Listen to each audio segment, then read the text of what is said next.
दोस्तों, मुगलों ने नहीं की थी हरम की शुरुआत। आइए जानते हैं वो इतिहास जिससे आप अनजान हैं। दोस्तों, वैसे तो हरम के लिए मुगल बदनाम हैं। जब भी हरम का जिक्र होता है तो उसे मुगलों से ही जोड़कर माना जाता है, लेकिन असल में मुगलों के भारत में आने से सैकड़ों साल पहले ही हरम की शुरुआत हो गई थी। हरम का जिक्र होते ही जहन में सबसे पहले मुगल आते हैं। आए भी क्यों ना। इतिहास में हरम के जितने भी किस्सों का जिक्र किया गया है वे सब मुगलों से ही जुड़े हुए हैं। ये सच भी है कि मुगल काल में हरम ऐश्वर्य और ताकत का ऐसा प्रतीक था जिसकी चाहत हर मुगल बादशाह रखता था। खासकर अकबर के हरम में तो 5000 से ज्यादा महिलाएं थीं। खुद अबुल फजल ने अकबरनामा में इसका जिक्र किया है। हालांकि हरम की शुरुआत करने वाले मुगल नहीं थे। भारत में मुगल साम्राज्य की स्थापना से सैकड़ों साल पहले ही हरम की शुरुआत हो गई थी। इतिहास में हरम का सबसे पहला जिक्र 1299 ईस्वी में मिलता है। यह वही साल है जब ऑटोमन साम्राज्य की स्थापना हुई थी। उस्मान गाजी इसका पहला शासक था। ऑटोमन साम्राज्य एक तुर्की साम्राज्य था। इसे इतिहास में उस्मानी साम्राज्य के नाम से भी जाना जाता है।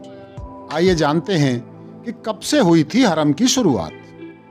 हरम का अर्थ ऐसे स्थान से लगाया जाता है जहां पुरुषों के जाने पर पाबंदी थी। यह तुर्की शब्द है, लेकिन ऐसा माना जाता है कि हरम अरबी शब्द हराम से बना है, जिसका अर्थ है वर्जित। ऐसा कहा जाता है कि ऑटोमन साम्राज्य की स्थापना के साथ ही हरम की शुरुआत हुई थी। हालांकि कुछ इतिहास इसे और भी पहले का बताते हैं। हरम ऑटोमन साम्राज्य से पहले ही प्रभाव में आ गया था। उस वक्त सुल्तान की असली ताकत और साम्राज्य के वैभव का अंदाजा उसके हरम से ही लगाया जाता था। हरम में होती थी हर महिला की रैंक। ऑटोमन साम्राज्य पर हालिया release web series Magnificent Century के मुताबिक ऑटोमन साम्राज्य के हरम में हर महिला की रैंक होती थी। इसमें सुल्तान की मां के लिए वालिद सुल्तान रैंक थी और उसकी पत्नी को कादीन कहा जाता था। सुल्तान की पसंदीदा दासी को गोजदे कहते थे और सुल्तान जिस पर हाथ रख देता था उसे इकबाल रैंक दी जाती थी, जिसका अर्थ होता था भाग्यशाली। ऑटोमन जैसे थे मुगल हरम के नियम। मुगलों के हरम पर ऑटोमन साम्राज्य के हरम का प्रभाव रहा है। इसका सबसे बड़ा उदाहरण है वे नियम जो मुगल हरम में भी लागू थे। इसमें सबसे बड़ा नियम हरम की महिलाओं के बाहर जाने पर पाबंदी थी। मुगलों के हरम में भी ऑटोमन साम्राज्य के हरम की तरह ही दासियों के साथ शाही परिवार की महिलाएं भी रहती थी। सिर्फ सुल्तान जब चाहे तब हरम में जा सकता था। खास बात यह थी कि ऑटोमन साम्राज्य के हरम में रहने वाली हर महिला सुल्तान के पास नहीं आ पाती थी। यहां भी सुरक्षा के लिए किन्नरों को ही तैनात किया जाता था। ऐसे हुई मुगल हरम की शुरुआत।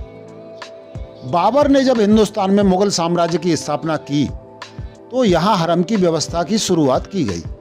हालांकि अकबर के जमाने पर हरम सबसे भव्य स्वरूप में स्थापित हुआ, जिसमें 5000 से ज्यादा महिलाएं थीं। जहांगीर ने हरम में महिलाओं की संख्या कम की। मनुची के मुताबिक उसके हरम में भी 3000 से ज्यादा महिलाएं थीं। बाद में शाहजहां के दौर में भी हरम जारी रहा। हालांकि औरंगजेब के ज़माने में भी हरम में महिलाओं की संख्या काफ़ी सीमित हो गई थी। तो दोस्तों, ये जानकारी थी हरम के बारे में, जिसे हम मुगलों से जोड़कर ही देखते हैं, जबकि हरम की शुरुआत बहुत पहले हो चुकी थी। उम्मीद है आपको वीडियो पसंद आया होगा। धन्यवाद।